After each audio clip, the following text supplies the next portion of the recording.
तो कल हमने पढ़ा था, कहां तक पढ़ा था कल हमने एफआईआर देखी थी।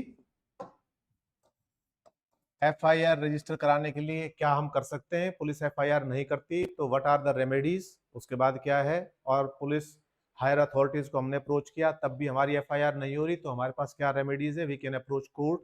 तो हमने दोनों तीनों देखी थी। एफआईआर नहीं होती तो क्या हो सकता है, कोर्ट क्या एफआईआर करा सकती है, कोर्ट सेल्फ कॉग्निजेंस ले सकती है, वो सारी चीजें हमने देखी थी। अब आती है बात अरेस्ट की।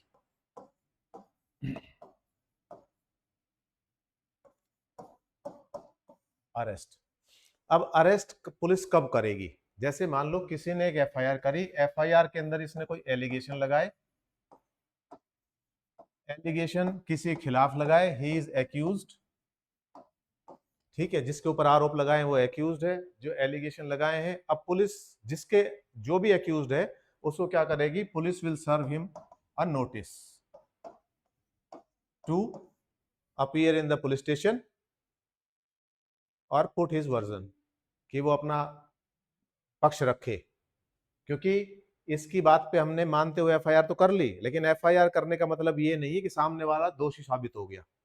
एफआईआर करने के बाद पुलिस इन्वेस्टिगेट करेगी, police will look into the matter, ठीक है, यहाँ उसको बुला लेगी, उसको नोटिस दिया है, नोटिस देने के बाद उसको बुला लेगी, बुलाने के बाद he will put his version, वो अपनी बात रखेगा, he will make his defence. जैसे कि मान लो ये इसने एफआईआर कराई कि जी एक आदमी ए है, वो मेरे घर पर आया और इसने आके क्या किया, मेरी पिटाई की, मेरे को चोटें मारी, मेरा सिर फोड़ दिया, ये सब चीजें हैं, ठीक है। अब इसका वर्जन ये है और बी के अगेंस्ट है, ये एक्यूज जो है वो बी है। अब बी जब आता है नोटिस पे तो बी कहता है कि साहब ये तो सरासर झूठ बोल रहा है, ये मेरे घर पे आया था, he was carrying a gun, और इसने फायर करने की कोशिश की और मैंने तो जो चोटें मारी अपने डिफेंस में मारी, अपने बचाव में मारी है, तो ये उसका वर्षन हो गया।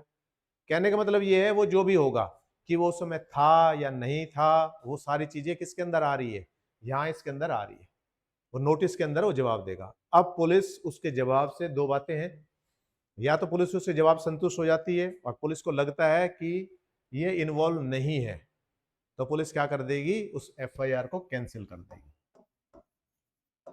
कि झूठी एफआईआर है तो पुलिस उसको कैंसिल कर देगी, ठीक है। पुलिस को लगा कि इसने आरोप झूठे लगाए हैं, पुलिस कैंसिल कर देगी। अदरवाइज पुलिस क्या करेगी, उस एफआईआर पे कार्रवाई करेगी। अब कॉग्निजेबल ऑफेंस है, उसने अटेम्प्ट टू मर्डर का चार्ज है उसके ऊपर, तो पुलिस क्या करेगी उसको, अब उसको पुलिस अरेस्ट डालेगी, अरेस्ट करेगी उसको। अरेस्ट करने के बाद जमा तलाशी होगी, वो कोई जो भी उसने उसकी जेब में कुछ मटेरियल होगा वो सब कुछ होगा, बेल्ट है, पर्स है, और कोई चीजें हैं, उन सबको पुलिस जमा तलाशी के अंदर वहां से उससे लेकर और जमा कर देगी उसमें, कि ये सामान इसके पास मिला था और वो हमने जमा कर दिया। वो फिर बाद में कोर्ट से छुड़ा लेगा, जब भी वो छूटेगा तो उसको सामान वापस मिल जाएगा। तो पुलिस ने यहां उसको अरेस्ट कर लिया। अब पुलिस जब अरेस्ट कर रही है तो दो बातें निकल रही है यहां पर। पहली बात ये निकल रही है कि पुलिस के सामने जो भी बयान देगा व्यक्ति, जो भी बयान दे रहा है, उस बयान की कोई अहमियत नहीं है कोर्ट के अंदर। इस व्यक्ति ने पुलिस के सामने सारी हाँ भर ली कि भी हाँ मैंने चोटें मारी थी, सब कुछ मारी थी, ये है वो है, उसके बावजूद भी कोर्ट के अंदर पुलिस के सामने दिए हुए बयान की कोई अहमियत नहीं है। क्यों नहीं है? क्योंकि ऐसा माना जाता है कि पुलिस जोर जबरदस्ती भी करा सकती है, मारपीट से भी करा सकती है, तो इसलिए पुलिस के बयान की कोई अहमियत नहीं है। अब पुलिस को क्या चाहिए, पुलिस अरेस्ट क्यों कर रही है? पुलिस अरेस्ट इसलिए कर रही है कि पुलिस उससे वो चीज निकलवाएगी जिससे किसी चीज की डिस्कवरी होगी, और वो डिस्कवरी उस अपराध से लिंक होगी। जैसे इस केस के अंदर ये कह रहा है कि इसने फायर किया, गन से फायर किया या डंडे से चोटें मारी, तो पुलिस इस आदमी से वो सारी जानकारी लेगी अरेस्ट करके, और उन चीजों को रिकवर करेगी जिनको इसने यूज किया है हथियार के तौर पर। अब वो चीजें चूंकि इसी व्यक्ति को पता है, तो ये एविडेंस बनेंगी कोर्ट में ये साबित करने के लिए कि चोटें इसी ने मारी है। क्योंकि वो डंडा है या वो गन है, पिस्टल है, चाकू है, वो सब किसकी कस्टडी से रिकवर करेंगे हम? इसकी से, जिसको अरेस्ट किया है। ये बताएगा कि मैंने वहां छुपा के रख दिए, खून वाला, खून लगा हुआ चाकू मैंने वहां कर दिया, इसको मैंने यहां छुपा दिया, या और कोई चीज है, चोरी के आरोप है तो चोरी का सामान मैंने वहां रख दिया, तो अरेस्ट के समय वो बताएगा कि उसने हथियार यहां छुपाए हैं, उसने चोरी का सामान यहां छुपाया है, क्योंकि वो चोरी का सामान जो है वो इसी को पता है। पुलिस को कैसे पता लगेगा चोरी का सामान कहां छुपाया है? तो यही बताएगा। तो जो चोरी का सामान छुपाया है वो जो ये बता रहा है, इसको हम क्या कहेंगे? डिस्कवरी।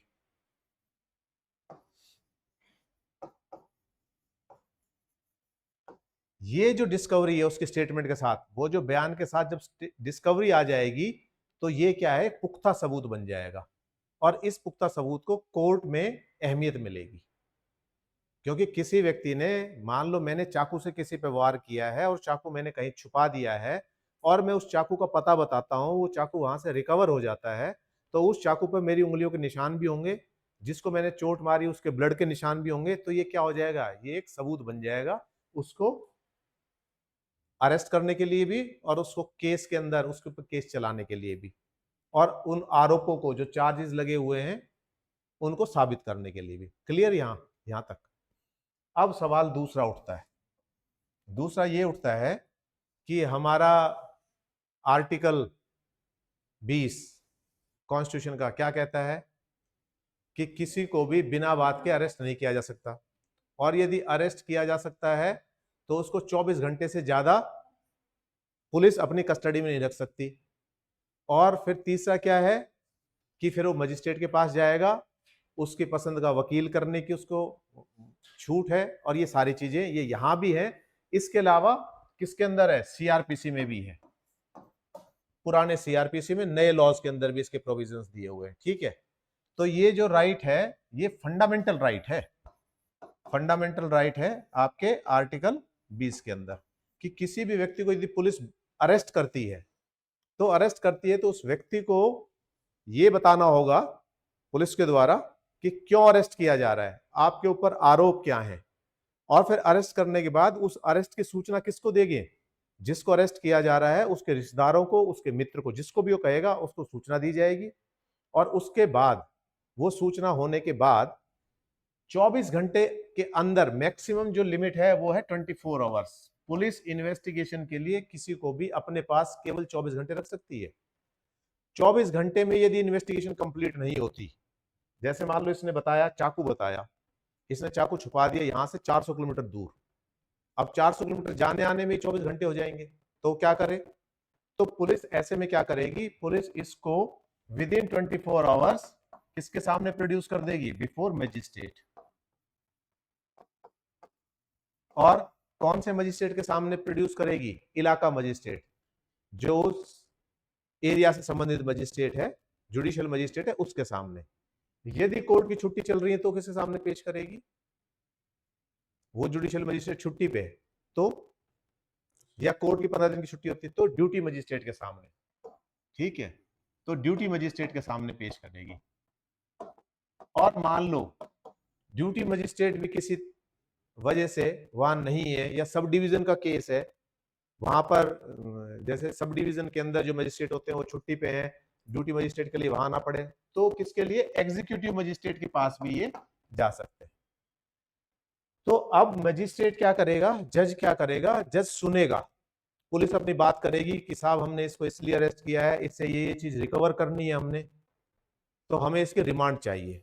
रिमांड मतलब इसको इंटरोगेट करेंगे। अब पुलिस के जो तरीके होते हैं वो होते ही हैं, पुलिस ऐसा नहीं है प्यार से पूछेगी क्यों बेटा क्यों किया, आप बताओ, नहीं बताओगे तो पाप लगेगा, ये तरीके पुलिस के पास होते नहीं है। पुलिस के अपने तरीके होते हैं इन्वेस्टिगेशन करने का, डराती भी है, धमकाती भी है, क्रॉस क्वेश्चनिंग भी करती है, या हमें ये पता लगा है, वो सारे इन्वेस्टिगेशन के वो तरीके होते हैं।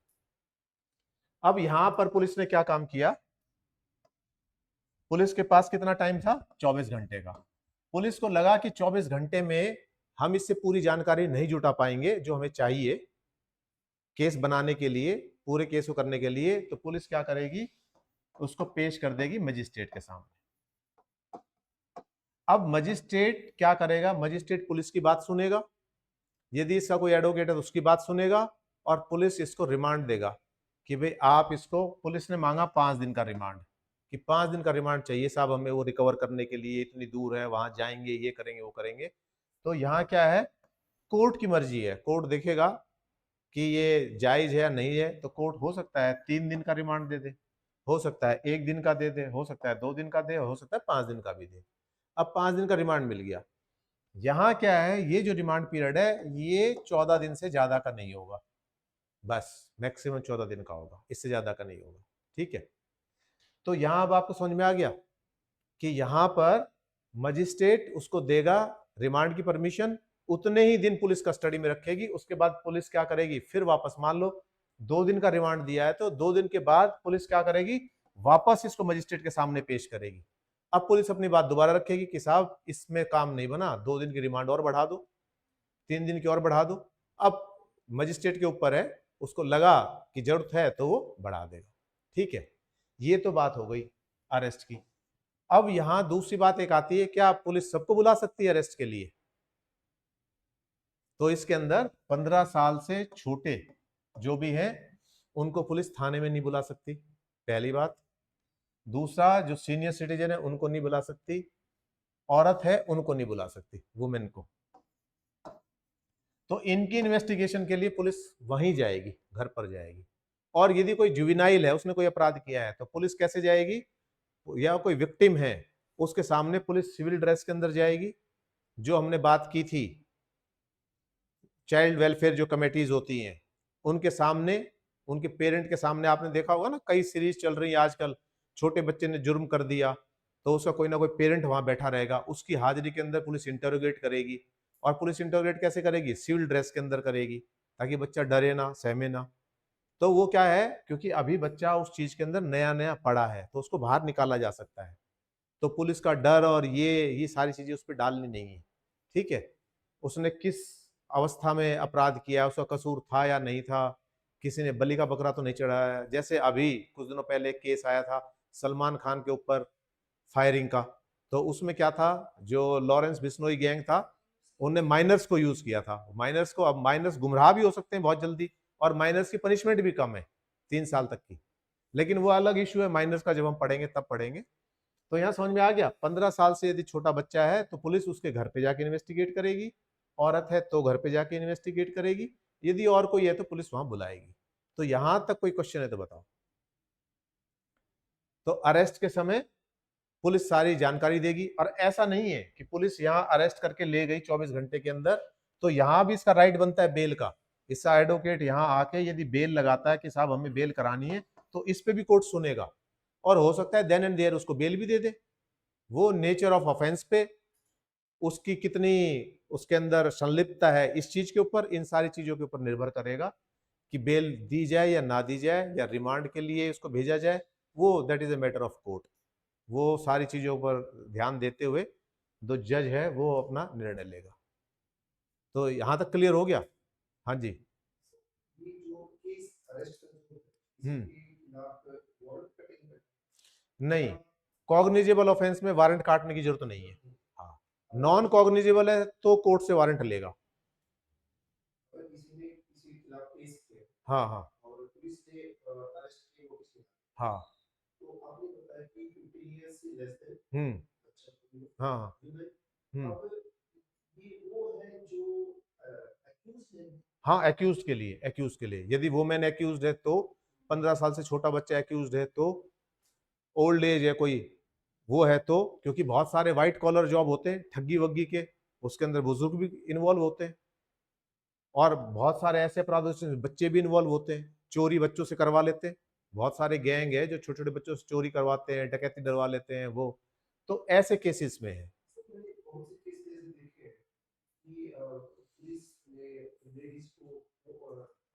हाँ, बुला लेते हैं, वो बुला लेते हैं कैसे, वो एक बार अरेस्ट की वो हो जाती है, वो उनमें भी हम देखेंगे कि औरत भाग तो नहीं जाएगी, वो अपने आप को जैसे पुलिस वहां गई 2-3 बार घर पे अपने आप को छुपा लिया, कहीं और है, मिली नहीं, तो ऐसे में पुलिस की मजबूरी हो जाती है, पुलिस फिर वुमेन कांस्टेबल को ले जाके ही कराएगी अरेस्ट, वुमेन पुलिस ही करेगी उसको अरेस्ट। हम्म, इनिशियल स्टेज पे सीधे सीधे वो नोटिस देते हैं, आपको फोन कर दिया कि ऐसे ऐसे आपके ऊपर एलिगेशन है, आप अपना स्पष्टीकरण दो।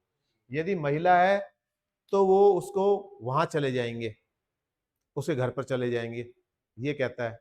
और यदि मान लो महिला वो नहीं आ रही नोटिस देने पर, तो महिला पुलिस जाके उसको अरेस्ट भी कर लाएगी, क्योंकि ये उनके लिए प्रोविजन जो लॉ के साथ कॉपरेट करते हैं, पुलिस के साथ कॉपरेट करते हैं। जो कॉपरेट नहीं कर रहे उसके लिए तो फिर सारी चीजें हैं ही ये, ठीक है। तो यहां ये प्रोविजंस हैं, लेकिन ये बहुत शातिर है, घर जाते हैं जब मिलता नहीं है भाग जाता है, तो अल्टीमेटली पुलिस को क्या करना पड़ेगा, पुलिस को अरेस्ट करना पड़ेगा, पर पुलिस जस्टिफाई करेगी ये सारी चीजें।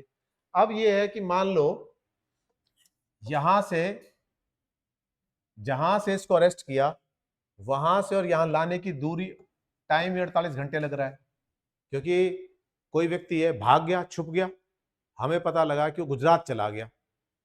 अब गुजरात से पुलिस अरेस्ट करती है, ट्रेन में लेके आएगी उसको, तो 24 घंटे से ज्यादा हो जाएंगे। तो क्या करे पुलिस, तो पुलिस क्या करेगी, जैसे गुजरात में मान लो अहमदाबाद से इसको अरेस्ट किया, तो अहमदाबाद की कोर्ट में इसको पेश कर देगी, 24 घंटे के अंदर अंदर अहमदाबाद की कोर्ट में पेश कर दिया, और फिर अहमदाबाद की कोर्ट से ट्रांजिट वो ले लेगी रिमांड, कि वहां से यहां लाने का एक वो इशू करा देगी कि भाई ये है, इस कोर्ट में ले जाने का इतना पीरियड है, तो ये, तो उसमें ये जो ट्रेवल टाइम है ये माइनस हो जाएगा, इस 24 घंटे के अंदर ट्रेवल टाइम माइनस करना है हमने।